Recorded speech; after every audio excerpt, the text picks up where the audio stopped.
This channel does not promote any violent, harmful, or illegal activities. All content provided by this channel is meant for an educational purpose only. বদলা নয়, slogan বদলের ডাক মমতার। বুধবার mayor রোডের জমায়েতের মঞ্চ থেকে কথামৃতের কথা উল্লেখ করে ফোঁস করার নিদান মুখ্যমন্ত্রীর। পাল্টা মমতা বন্দ্যোপাধ্যায়ের বিরুদ্ধে প্রতিহিংসার রাজনীতির অভিযোগ বিজেপির। মাসকট স্পিন কন্ট্রোল ল্যাবের পরীক্ষায় এটি প্রমাণিত। কেয়াসেট আলোপেক্স পেন্টা অ্যাক্টিভ নতুন চুল গজাতে সাহায্য করে, চুল পড়া বন্ধ করে। Keya Seth Alopex penta active 10 hair fall প্রবলেমের একমাত্র সলিউশন। মমতার ফোঁস মন্তব্যের প্রতিবাদ, অভিযোগ জানিয়ে স্বরাষ্ট্রমন্ত্রকে চিঠি সুকান্ত মজুমদারের। মমতার বক্তৃতার অংশবিশেষ নিয়ে আপত্তি বিজেপির। হিংসায় উস্কানি দেওয়ার অভিযোগে পদক্ষেপ চেয়ে চিঠি।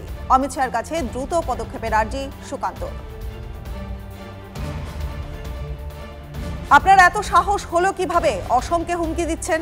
এমনই ভাষায় পশ্চিমবঙ্গের মুখ্যমন্ত্রী মমতা বন্দ্যোপাধ্যায়কে আক্রমণ অসমের মুখ্যমন্ত্রী হিমন্ত বিশ্ব শর্মার।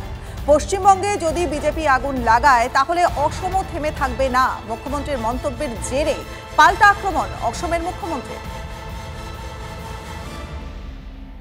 তৃণমূল ছাত্র পরিষদের প্রতিষ্ঠা দিবসে মঞ্চ থেকে সিবিআইকে তুলোধনা অভিষেকের। সিবিআই তদন্তের এতদিন কেটে গেলেও সন্দীপ ঘোষ গ্রেপ্তার হননি কেন? প্রশ্ন তৃণমূলের সর্বভারতীয় সাধারণ সম্পাদকের। এতদিন পেরোলেও কেন সন্দীপ ঘোষ গ্রেপ্তার হয়নি? সিবিআইকেই জবাব দিতে হবে, মন্তব্য অভিষেকের। পেশাকে কলঙ্কিত করে দিয়েছেন চিকিৎসকেরাও ক্ষুব্ধ। সন্দীপকে সাসপেন্ড করে দিয়ে বলল আইএমএ। তিলোত্তমা কাণ্ডে বুধবার সন্দীপের কাছে এই সংক্রান্ত নির্দেশিকা পাঠায় সংস্থা। তিলোত্তমার পরিবার এবং অন্যান্য চিকিৎসকদের সঙ্গে কথা বলে সন্দীপকে সাসপেন্ডের সিদ্ধান্ত আইএমএর।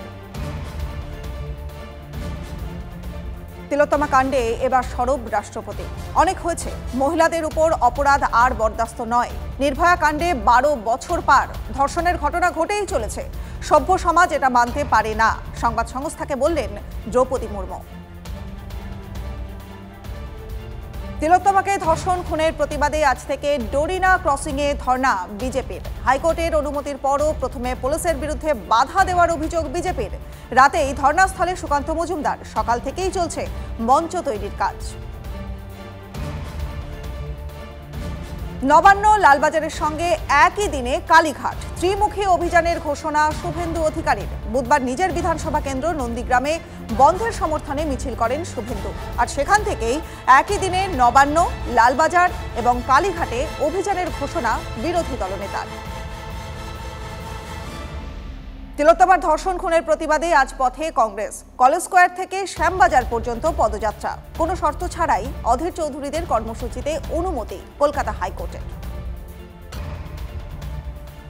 দলের নেতামন্ত্রীদের সমাজ মাধ্যমে আরও সক্রিয় হওয়ার বার্তা মুখ্যমন্ত্রী মমতা বন্দ্যোপাধ্যায়ের। বিরোধী দলের নেতাদের মতো সোশ্যাল মিডিয়ায় অভ্যস্ত হতে হবে, সাফ জানালেন তৃণমূল সুপ্রিমো।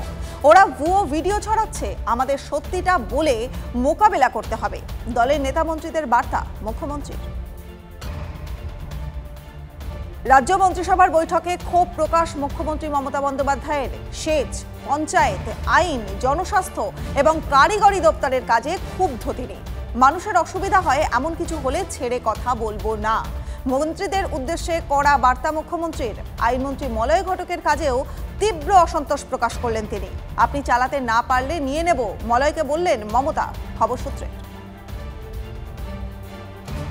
শিলাবতী নদীর জল বেড়ে প্লাবিত ঘাটাল পৌর এলাকা। জলের তলায় একাধিক ওয়ার্ড। চন্দ্রকোনার ভগবন্তপুর গ্রামে ডুবল কাঠের সাঁকো। যাতায়াতে ভরসা নৌকা, ডিঙি। বন্যার জল আরও বাড়তে পারে বলে আতঙ্কে স্থানীয় বাসিন্দারা। জম্মু কাশ্মীরে বিধানসভা নির্বাচনে লড়বেন না জানালেন পিডিপি প্রধান মেহবুবা মুফতি। বদলে ভোটে লড়বেন তার মেয়ে ইলতিজা মুফতি। বরাবরই একা লড়েছে পিডিপি। কংগ্রেস এবং ন্যাশনাল কনফারেন্স নির্দিষ্ট কোনো লক্ষ্য রেখে জোট করেনি, শুধুমাত্র আসন বোঝাপড়ার ভিত্তিতেই জোট করেছে এই দুই দল। এর ফলে তাদের জোটে যোগ দেবেন না সে কথা স্পষ্ট করলেন মেহবুবা মুফতি। জম্মু কাশ্মীর বাহিনীর সাফল্য, নিকেশ 3 জঙ্গি। কুপওয়ারার মাছিলে 2 জঙ্গি খতম, 1 জঙ্গির নিকেশ কুপওয়ারার তাংধারে। লাঠি গ্রামেও বাহিনী জঙ্গির মধ্যে গুলির লড়াই। সন্দেহজনক গতিবিধির খবর পেয়ে রাত থেকেই তল্লাশি অভিযানে নামে সেনা। বাহিনী এলাকা ঘিরে ফেললে গুলি চালায় জঙ্গিরা, পাল্টা গুলি চালায় বাহিনীও। সেনার গুলিতে মাছিল এবং তাংধারে খতম 3 জঙ্গি। গুজরাটে বন্যা পরিস্থিতি আরও ভয়াবহ, মৃত অন্তত 28। এক টানা ভারী বৃষ্টির জেরে প্লাবিত গুজরাটের একাধিক অংশ। নামল সেনা।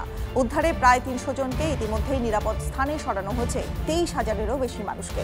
বাতিল 19টি ট্রেন। ত্রাণ এবং উদ্ধার কাজ নিয়ে গুজরাটের মুখ্যমন্ত্রী ভূপেন্দ্র প্যাটেলের সঙ্গে কথা হয় প্রধানমন্ত্রী নরেন্দ্র মোদীর।